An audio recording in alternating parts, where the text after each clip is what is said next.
Hello students, आज के इस वीडियो में बेटा हम बात करेंगे एक्सपोर्ट प्रोसीजर की। देखिए, जब कोई एक्सपोर्टर या फिर हम कहें कि जो कोई प्रोड्यूसर होता है, अगर वो बाहर यानी कि आउट ऑफ द कंट्री कुछ सेल करना चाहता है तो हम उसको क्या कहते हैं, एक्सपोर्ट करना कहते हैं। तो उस एक्सपोर्ट करने के लिए उसको एक प्रोसीजर से गुजरना पड़ता है, जिसे हम क्या कहते हैं, एक्सपोर्ट प्रोसीजर कहते हैं। तो एक्सपोर्ट प्रोसीजर स्टार्ट कहाँ से होता है बेटा?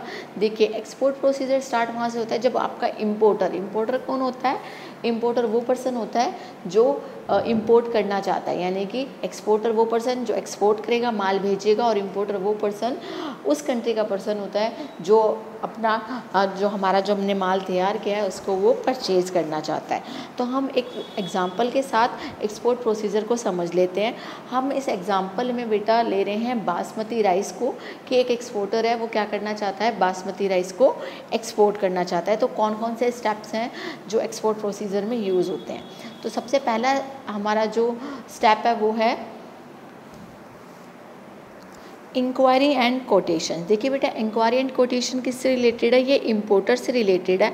यानी कि जब आप एक्सपोर्ट करना चाहते हैं तो सबसे पहले इंपोर्टर क्या करता है, इंक्वायरी लेता है एक्सपोर्टर से कि भाई आप जो माल सेल कर रहे हैं उसकी क्वालिटी कैसी है, ग्रेड कैसा है, प्राइस क्या है, टर्म एंड कंडीशन कौन कौन सी है। ठीक है, तो सबसे पहले क्या करता है, जो इंपोर्टर होता है वो डायरेक्टली एक्सपोर्टर से क्या करता है, एक्सपोर्टर से इंक्वायरी करता है कि आप कौन कौन सी चीज़ें जो हैं एक्सपोर्ट करते हैं और उनकी क्वालिटी क्या है, प्राइस क्या रहेंगे, और कौन कौन सी टर्म्स एंड कंडीशन है जिनको उसको फिल करना पड़ेगा अगर वो इंपोर्ट करना चाहता है। तो कुछ इस तरह से आपका क्या होता है, ट्रेड इंक्वायरी लेटर होता है, जिसमें जो इंपोर्टर होता है वो क्या करता है, इंक्वायरी करता है। ठीक है, वो इंक्वायरी आपका फ़ोन, फैक्स, ईमेल किसी भी तरीके से कर सकता है, डेट वगैरह देती है जिससे वो इंक्वायरी करना चाहता है उसके बारे में होता है। सब्जेक्ट ये रहा, ट्रेड इंक्वायरी कर रहा है और वो पूछता है कि मेरे को जैसे कि कोई इंपोर्टर है वो इंटरेस्ट दिखा रहा है कि मुझे इतने 1000 जो है टर्न्स बासमती राइस के परचेज़ करने हैं, तो मैं देखना चाहता हूँ कि आपकी क्या क्वालिटी है, कैसा है, क्या प्राइस रहेगा और क्या नहीं रहेगा, और किस तरह से आप मुझे कुछ डिस्काउंट दे सकते हैं या नहीं, या फिर जो भी चीज़ें उसके फॉलो करनी है उन सब के बारे में वो डिटेल में मांग लेता है और बोलता है कि अगर हो सके तो इसका आप क्विक रिप्लाई कर दें। तो इस तरह से बेटा क्या होता है, आपका एक ट्रेड इंक्वायरी लेटर होता है। तो ट्रेड इंक्वायरी लेटर जो होता है जब रिसीव कर लेता है एक्सपोर्टर तो वो क्या करता है, उसका रिप्लाई करता है। ठीक है, यानी कि मान के चलिए ट्रेड इंक्वायरी लेटर मिल गया एक्सपोर्टर को, जब उसको रिप्लाई करता है तो उसको हम किस नाम से जानते हैं, तो हम उसको बेटा परफॉर्मा इनवॉइस के नाम से जानते हैं। ठीक है, तो जब रिप्लाई करता है ना कौन, एक्सपोर्टर, तो उसको हम क्या कहते हैं, परफॉर्मा इनवॉइस, जिसमें कि वो डिटेल में बताता है किसको, इंपोर्टर को, किसके बारे में, क्वालिटी, ग्रेड और प्राइस के बारे में जो वो प्रोडक्ट सेल कर रहा है उसके लिए। जैसे कि हमारे केस में वो किसको सेल कर रहा है, बासमती राइस को।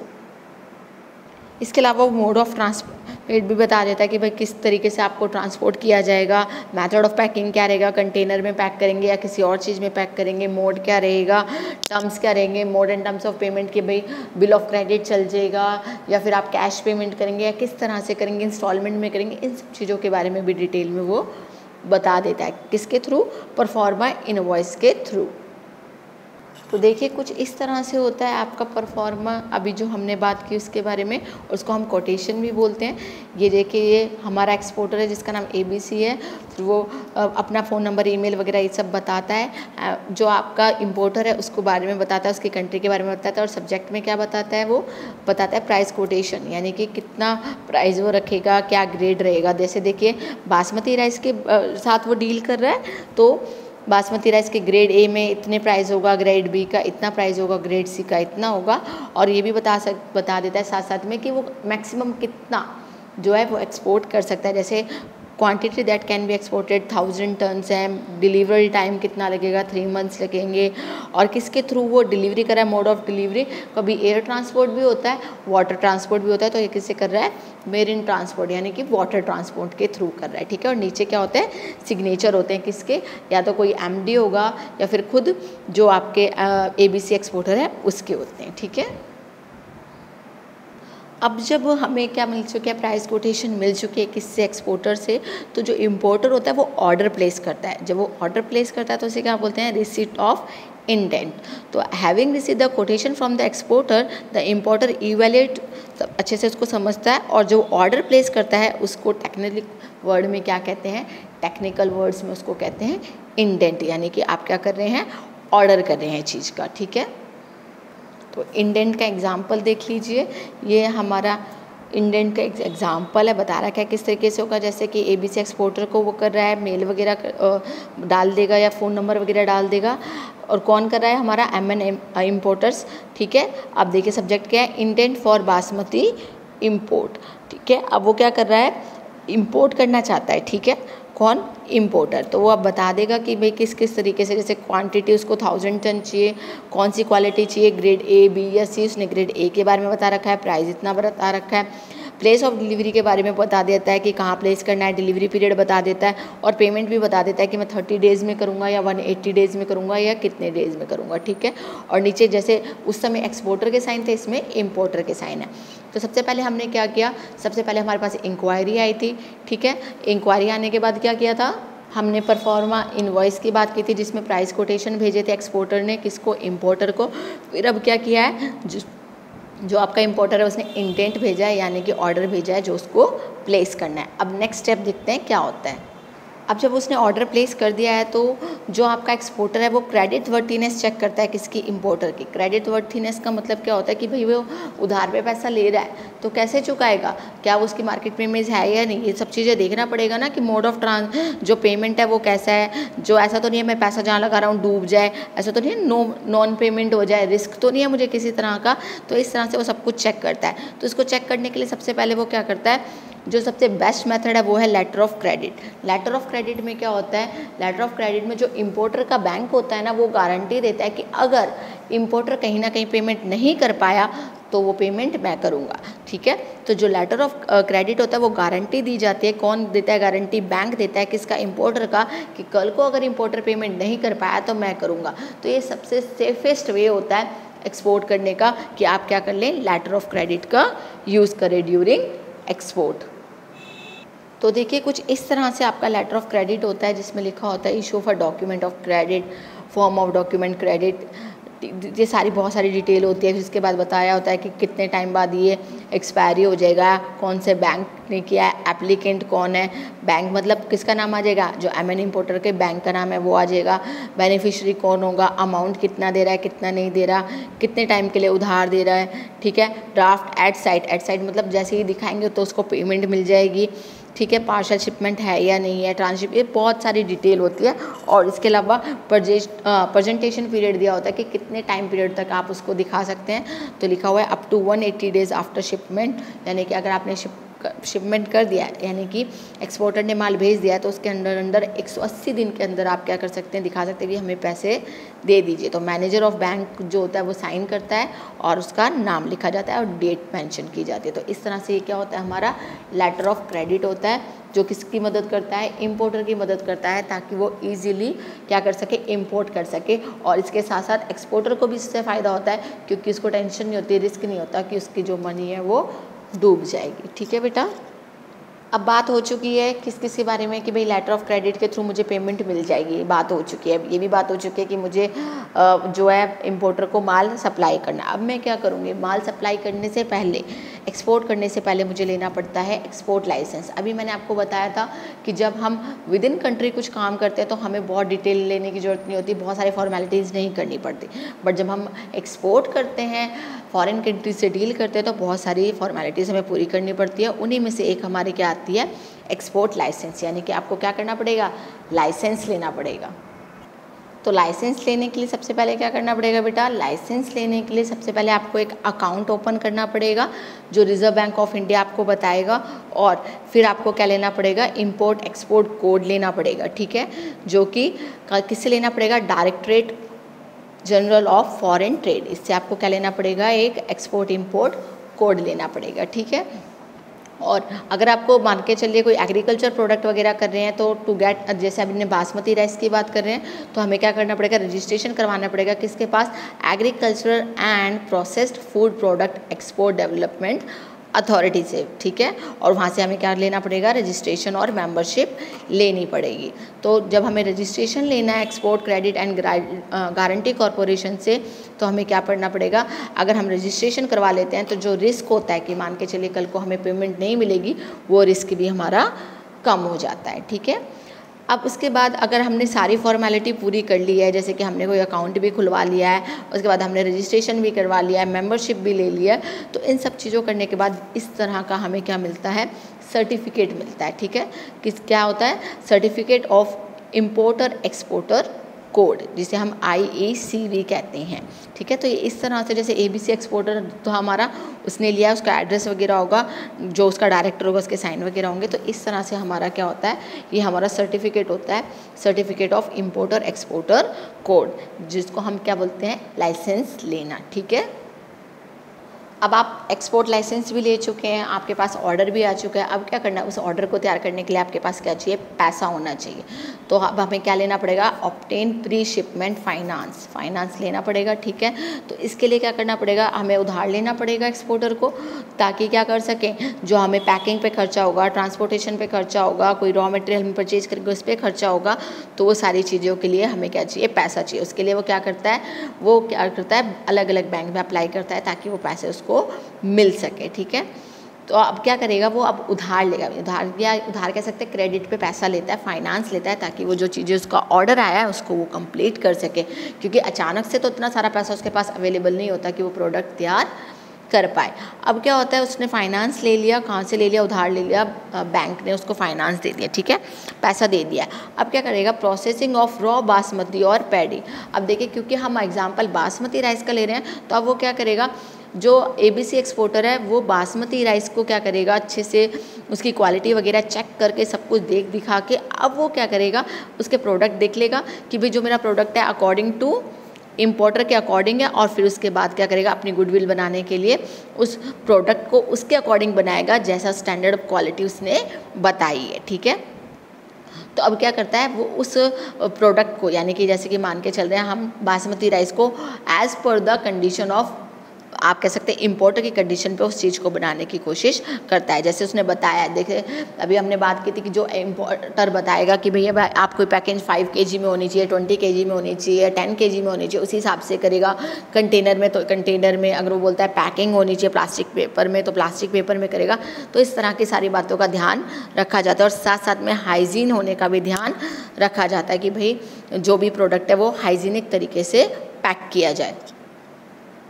तो देखिए कुछ एग्जाम्पल के तौर पे बता रखा है, कुछ इस तरीके की पैकिंग हो सकती है 5 kg, 10 kg और 20 kg की।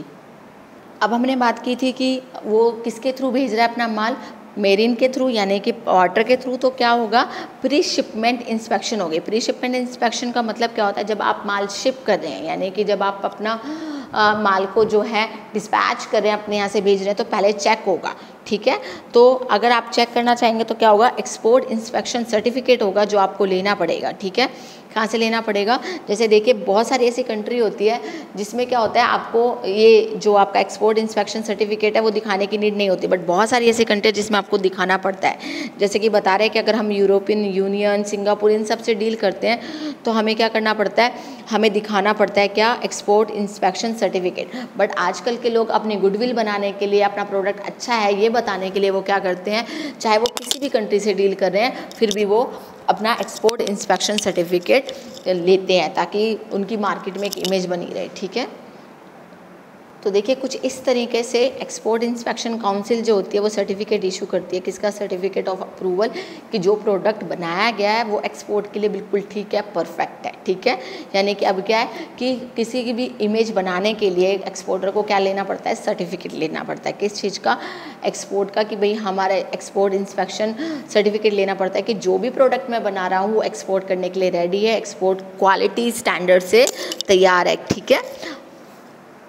अब इसके बाद बात आ जाती है किस चीज़ की, इसके बाद बात आ जाती है to obtain certificate of origin. अब सर्टिफिकेट ऑरिजिन की क्या ज़रूरत है?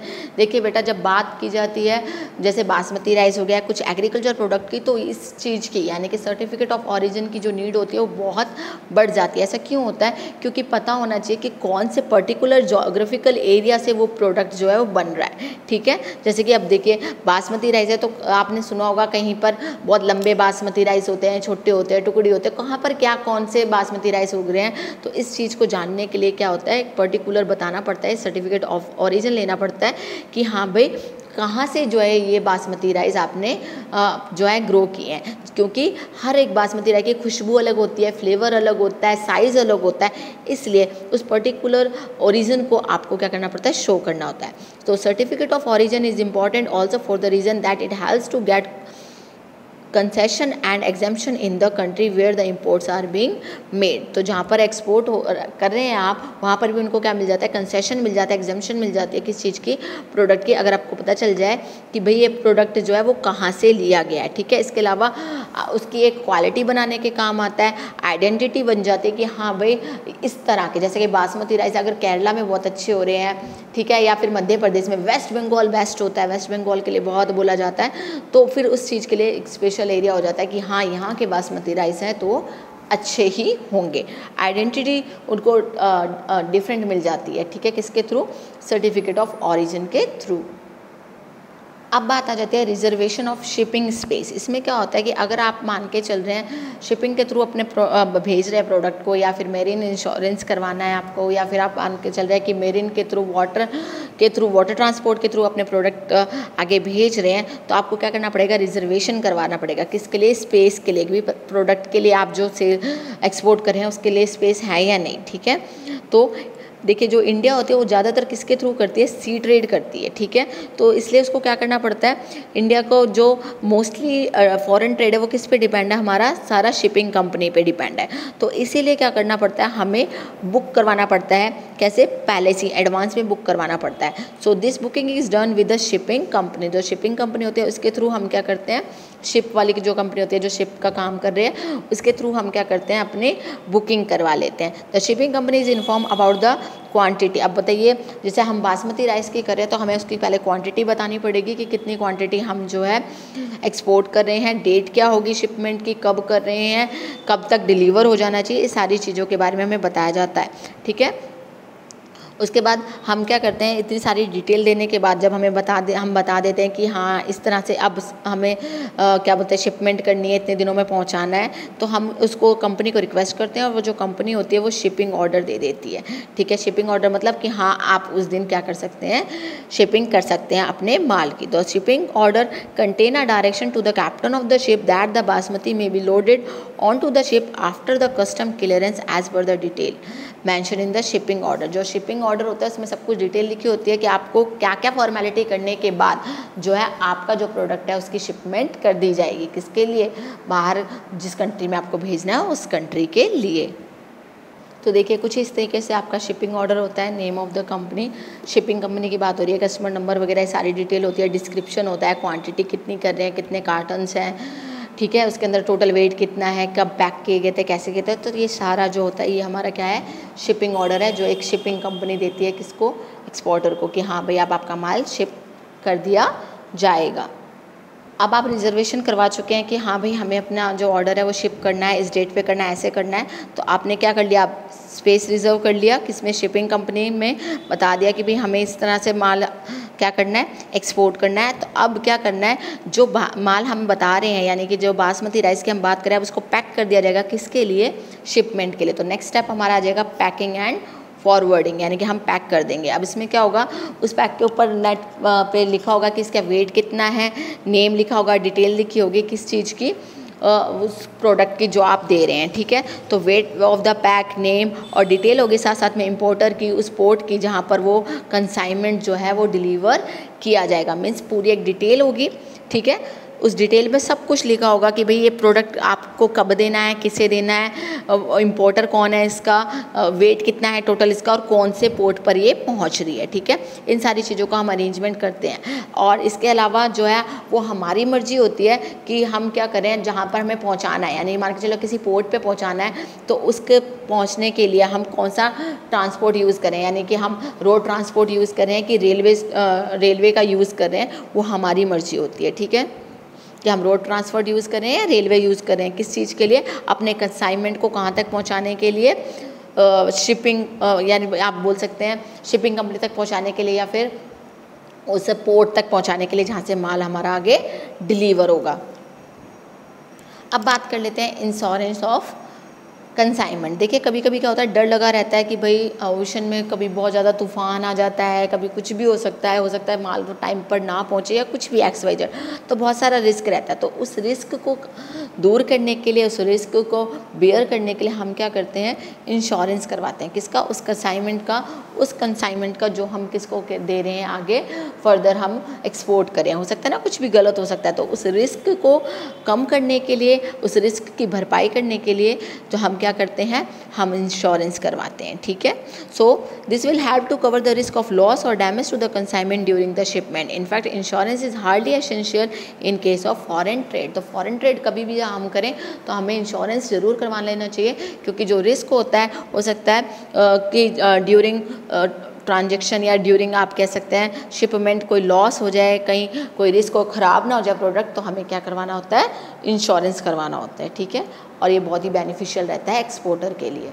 अब देखिए आपने क्या किया है, रिजर्वेशन करवा चुके हैं आप शिपिंग का, ठीक है, आपने पैकिंग वगैरह भी कर दी, आपने पोर्ट करके, ठीक है, सॉरी आपने क्या करके पैकिंग वगैरह करके आपने उसको पोर्ट तक पहुंचा दिया अपनी चीज़ को। पोर्ट तक पहुंचाने के बाद आपने इसको इंश्योरेंस वगैरह भी करवा रखा है कि भाई रिस्क नहीं होगा ड्यूरिंग शिपमेंट। अब आप क्या करेंगे, उस माल को शिप में रखने के लिए आपको क्या करना पड़ता है, कस्टम क्लियरेंस करना पड़ता है, ठीक है।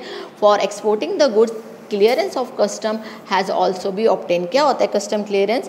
इसमें क्या होता है कि जो भी माल आप भेज रहे हैं, ठीक है, only then goods can be loaded on the ship as per the shipping order, तभी वो जाएगी, माल अपलोड होगा, वरना नहीं होगा। इसके लिए आपको क्या करना पड़ता है, for getting the clearance from the custom shipping bill has to be prepared. आपको शिपिंग बिल तैयार करना पड़ता है, ठीक है, शिपिंग बिल तैयार करना पड़ता है। और इस डॉक्यूमेंट को कस्टम ऑफिस जो है देखकर क्या कर देता है, उस डॉक्यूमेंट को देखेगा शिपिंग बिल को, और फिर कस्टम क्लियरेंस दे देगा। शिपिंग बिल में क्या होता है, शिपिंग बिल में पूरी डिटेल होती है, किसके बारे में, detail about the quantity of product जो आप एक्सपोर्ट करना चाहते हैं, डिटेल होती है उस शिप की जिसके थ्रू आपका प्रोडक्ट जो है जा रहा है, यानी कंसाइनमेंट जा रहा है। डिटेल होती है पोर्ट की कि कौन से पोर्ट से जा रहा है, कंट्री की डिटेल होती है कि कौन सी कंट्री को डिलीवर करना पड़ता है, और पूरी डिटेल होती है किसकी, इंपोर्टर की, ठीक है, जैसे नेम हो गया, एड्रेस हो गया, फ़ोन नंबर वगैरह सारी डिटेल्स होती है। और उसकी 5 कॉपीज़ जो होती है वो आपको देनी पड़ती है। 5 copies of shipping bills along certain documents are then submit to the custom department. तो आपको चाहिए क्या, कस्टम क्लियरेंस चाहिए ताकि आपका माल शिप हो सके। उसके लिए आपको क्या करना पड़ेगा, शिपिंग बिल देना पड़ेगा। शिपिंग बिल के साथ साथ और भी बहुत सारे डॉक्यूमेंट होते हैं जो आपको जमा करवाने पड़ते हैं। और शिपिंग बिल में क्या होती है, डिटेल्स होती है, भाई किसको प्रोडक्ट सेल कर रहे हो, एक्सपोर्ट कर रहे हो, इंपोर्टर कौन है, इसके अलावा कौन सी कंट्री है जिसमें आप डिलीवर कर रहे हो, कितना माल है, कौन सा कंपनी है जिससे आपकी शिपिंग कंपनी है जिसके थ्रू माल जा रहा है, ठीक है। जब आप ये सारी चीज़ें सबमिट करवा देते हैं, having submitted shipping bill along with the requisite document the superintendent of concern port is requested to issue a carting order, ठीक है। अब क्या करें, आपने सब जमा करवा दिया, वो आपको क्या दे देगा, कार्टिंग ऑर्डर दे देगा। कार्टिंग ऑर्डर जो होता है वो कस्टम डिपार्टमेंट जो होता है वो ऑर्डर देता है किसको, स्टाफ को, कि भाई अब आप क्या कर दीजिए, अब उस असाइनमेंट की जो कंसाइनमेंट तैयार किया है उसको एंट्री दे दो, किसमें, डॉकयार्ड में। डॉकयार्ड क्या होता है, जैसे देखिए जो शिप का जहाँ पे आप शिपमेंट करते हैं ना, यानी कि पोर्ट पे जो डॉकयार्ड होता है जिसके थ्रू अब आप माल चढ़ा पाएंगे शिप में, वहाँ तक पहुँचने के लिए वो बोल देता है भाई आप कर दो, किसके थ्रू, कार्टिंग ऑर्डर दे दिया जाता है, ठीक है। अब कार्टिंग ऑर्डर लेने के लिए सारी फॉर्मेलिटी पूरी करने के लिए बेशक से एक्सपोर्टर वहाँ पे हो ना हो, उसके एजेंट हो सकते हैं ताकि वो माल वहाँ तक पहुँचा दे टाइम पे, ठीक है। अब क्या हो गया, अब आपको कस्टम क्लियरेंस भी मिल चुकी है। अब आप लेंगे क्या, मेट रिसिट। मेट रिसिट क्या होती है, मेट रिसिट इस बात का सबूत होता है कि आपका जो ऑर्डर है वो क्या हो चुका है, लोड हो चुका है, ठीक है। तो the consignment of basmati is loaded on the ship, तब आपको क्या मिलता है, तब आप the captain of the ship और mate of the ship issue करता है मेट रिसिप्ट की अब आपका जो कंसाइनमेंट है वो पोर्ट हो चुका है, ठीक है। मेट रिसिप्ट एक तरह का प्रूफ होती है जो ये बताती है कि आपका माल अब शिप में पहुंच गया। अब क्या किया है आपने, क्या आपको क्या मिल गया वहाँ से, मेट रिसिप्ट मिल गई। अब वो मेट रिसिप्ट आप क्या करेंगे, अब वो मेट रिसिप्ट आप शिपिंग कंपनी को दिखाएंगे कि भाई मेरा माल जो है वहाँ तक पहुँच गया है, मतलब लोड हो चुका है किसमें, शिप में। अब क्या करेंगे, जो शिपिंग कंपनी होगी वो कैलकुलेट करेगी और चेक करके बताएगी कि भैया आपसे कितने पैसे उसको लेने हैं। अब जब वो सर्विस दे रही है ना किसकी, पोर्ट करने की, यानी कि अब पोर्ट से वो अब आपका माल लेकर जा रही है, ठीक है, तो आपको सर्विस दे रही है ना, डिलीवरी सर्विस, यानी कि आपका प्रोडक्ट वहाँ तक पहुँचाएगी उस कंट्री तक, तो बदले में क्या लेगी, फ्राइट चार्जेस लेगी। किससे लेगी, एक्सपोर्टर से लेगी ना, क्योंकि उसका माल जा रहा है, ठीक है। कब लेगी, जब वो उसके पास जो है आपको मेट रिसिप्ट मिल चुकी है कि आपका माल जो अपलोड हो चुका है किसमें, शिप में। अब आप माल जो वहाँ तक पहुँच जाएगा, डिलीवरी हो चुकी है उसकी, कुछ दिनों में वहाँ पर पहुँच जाएगा, तो अब फ्राइट चार्जेस उससे ले लेती है। उस फ्राइट चार्जेस को हम क्या बोलते हैं, शिपिंग बिल। फ्राइट चार्जेस लेगी और बदले में इशू करेगी बिल ऑफ लेडिंग कि भाई आपका जो माल है वो हमारे पास सुरक्षित पहुंच चुका है, किसके पास, उस शिपिंग कंपनी के पास। अब जिम्मेदारी किसकी है, शिपिंग कंपनी की। बेशक से हम इंश्योरेंस करवाते हैं, पर एक बार अगर हमने कोई माल दिया है शिपिंग कंपनी को तो उसका भी फ़र्ज़ है कि वो वहाँ तक पहुँचाएगी, कहाँ तक, डिलीवरी प्लेस तक। तो कुछ इस तरह से आपका बिल ऑफ लेडिंग होता है, ठीक है। ये एक प्रूफ होता है जो ये बताता है कि जो हमारा माल है वो क्या हो चुका है, लोड हो चुका है, कहाँ पर, शिपिंग कंपनी के पास, और वो अब जल्दी से जल्दी उस डेस्टिनेशन जो है उस पोर्ट की वहाँ तक पहुँचा दिया जाएगा, ठीक है। कुछ इस तरह से आपका बिल ऑफ लेडिंग है, ठीक है, जहाँ पे शिपर कौन है उसके बारे में, कंसाइनी के बारे में बता दिया जाता है कि किसको पहुँचाना है, ठीक है। कुछ इस तरह की डिटेल उसमें दी जाती है कि क्या है, कोई जो आप बताए बासमती राइस है तो बासमती कुछ और है तो कुछ और बता दिया जाता है। लेटर ऑफ क्रेडिट जो हमें मिला है उससे, उसके बारे में भी डिटेल में यहाँ पर लिख दिया जाता है। अब आपने क्या किया, अपना माल तो लोड कर दिया, शिपिंग कंपनी में गया। अब आपने अपना जब माल दे दिया किसको, शिपिंग कंपनी को, अपना कंसाइनमेंट भेज चुके हो, तो जो ABC एक्सपोर्टर है, जो मान के चले हम एक्सपोर्टर है, वो एक इनवॉइस तैयार करेगा। क्यों इनवॉइस तैयार करेगा बेटा, क्योंकि अब उसे पेमेंट भी तो चाहिए ना इम्पोर्टर से, ठीक है। इनवॉइस तैयार करेगा पेमेंट लेने के लिए इम्पोर्टर से। जो इनवॉइस होगी इसके अंदर डिटेल में बता रखा होगा कि मैंने इतने क्वान्टिटी जो बासमती राइस है वो सेंड किए हैं, उसका प्राइस ये है और आपको इतना पेमेंट देना है। सो जो इनवॉइस होती है उसके अंदर टोटल पेमेंट बता रखी होती है जो कि एक्सपोर्टर को मिलनी है, किससे, इम्पोर्टर से। तो कुछ इस तरह का आपका जो होता है वो इनवॉइस होता है, ठीक है। देखिए इनवॉइस है जिसमें आपको बता रखा है कि बिल टू किसको देना है, हमें पेमेंट कौन करेगा, MN इम्पोर्टर करेगा, ठीक है। उसने हमने शिप कर दिया है माल, इस तरह से है, इतने डेट तक पहुंच जाएगा। कुछ इस तरह से आपका क्या होता है, प्राइस, ये लास्ट में आपका ये अमाउंट आ गया कि इतने पैसे आपको हमें देने हैं। तो ये आपका कुछ इनवॉइस है, ठीक है। इस इनवॉइस के थ्रू बताया जाता है कि एक एक्सपोर्टर को इम्पोर्टर से कितनी पेमेंट मिलेगी। अब क्या हो गया, उसने बता दिया भाई कि इतनी पेमेंट तैयार कर लिया, उसने इनवॉइस बना लिया कि मुझे इतनी पेमेंट उससे मिलनी है। अब क्या करना है, पेमेंट लेने के लिए जब आपने कंसाइनमेंट डिस्पैच कर दिया था तो एक्सपोर्टर क्या होगा, बहुत सारी डिटेल्स और डॉक्यूमेंट किसको देगा, इम्पोर्टर को देगा। क्यों भाई, क्योंकि ऐसा थोड़ी हो सकता है कि आप दूसरी कंट्री पे गए और जो शिपिंग कंपनी है वो किसी को भी उठा के माल दे देगी, नहीं, ऐसा नहीं होता। अब उसको उसी को देगी जो बहुत सारे डॉक्यूमेंट्स दिखाएगा, जो क्लेम कर सके कि भाई ये माल मेरा है, ठीक है। तो the exporter also send various documents to the importers which the importers need to claim the ownership of the consignment at the port of delivery। भाई ये मेरा माल है, तो देखिए इस तरह के मैंने पास डॉक्यूमेंट्स है, इसका मतलब ये माल मेरा है। तो इसके अंदर क्या क्या डॉक्यूमेंट्स होते हैं, लिस्ट ऑफ पैकेज होते हैं कि इतने पैकिंग हो गए, सर्टिफिकेट ऑफ ओरिजिन होगा कि कहाँ से आया है, कॉपी ऑफ इनवॉइस होगी कि मैं इतना पेमेंट दूंगा, इंश्योरेंस पॉलिसी होगी, बिल ऑफ लेडिंग होगी। बिल ऑफ लेडिंग किससे मिला था, हमें शिपिंग कंपनी से मिला था। ये सारी चीज़ें होगी और इसके साथ साथ these documents are decline to the importer on the acceptance of bill of exchange. जो बिल ऑफ एक्सचेंज के बारे में बताएगा, भाई आप मेरा प्रोडक्ट यहाँ तक पहुँच गया, अब वो बिल ऑफ एक्सचेंज देगा ना, जो किसने इशू किया है, मिस्टर ABC एक्सपोर्टर ने इशू किया है। बिल ऑफ एक्सचेंज क्या होता है बेटा, बिल ऑफ एक्सचेंज होता है जिसमें जो आपका इम्पोर्टर होता है वो पेमेंट करता है किसको, एक्सपोर्टर को, इस बात की हामी भरता है कि हाँ मेरे को ये पेमेंट मिलेगी। अब बिल ऑफ एक्सचेंज जिसके बाद मैंने आपको बताई थी, लेटर ऑफ क्रेडिट जो होता है ना कि अगर वो पेमेंट नहीं कर पाया तो बैंक पेमेंट करेगा, ऐसे बिल ऑफ एक्सचेंज होता है जिसमें जो आपका इम्पोर्टर होता है वो हामी भरता है कि मैं पेमेंट करूँगा किसको, एक्सपोर्टर को। बनाता एक्सपोर्टर ही है पर पेमेंट किसको करनी होती है, इम्पोर्टर को।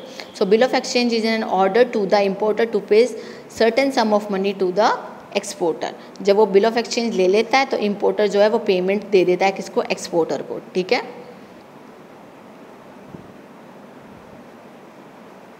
अब देखिए अगर उसको एक्सपोर्टर को पेमेंट चाहिए तो वो बैंक में जाके अप्लाई कर सकता है बिल ऑफ एक्सचेंज में और उसको पैसा मिल जाएगा। ज़रूरी नहीं है कि वो तब तक वेट करे जब तक इम्पोर्टर पेमेंट करेगा, वो बिल ऑफ एक्सचेंज क्लेम भी कर सकता है। ठीक है, with the passage of time the importer verify the consignment and having received the total consignment as per its order, the importer make the total payment to exporter. With this the exporter deal get mature. अब क्या हो गया, आपने जितना भी आपने check वेक कर लिया अपना माल कि मेरा माल टाइम पर आ गया, सब कुछ आ गया, अब आप क्या कर देंगे, पेमेंट कर देंगे किसकी, एक्सपोर्टर की। ठीक है, और वो एक्सपोर्टर की पेमेंट आप इमीडिएट भी कर सकते हैं और रुक कर भी कर सकते हैं कुछ टाइम तक। तो इस तरह से बेटा ये हमारा क्या था, ये हमारा था एक्सपोर्ट प्रोसीजर। ठीक है, जो स्टार्ट कहाँ से होता है बेटा, स्टार्ट होता है हमारा जब इंक्वायरी करता है कौन, इम्पोर्टर, और एंड किस पे होता है, जब पेमेंट मिल जाती है किसको, एक्सपोर्टर को। आई होप कि आपको ये इस वीडियो से समझ में आए कि एक्सपोर्ट प्रोसीजर क्या होता है और ये आपके लिए हेल्पफुल भी रहे। Thank you students.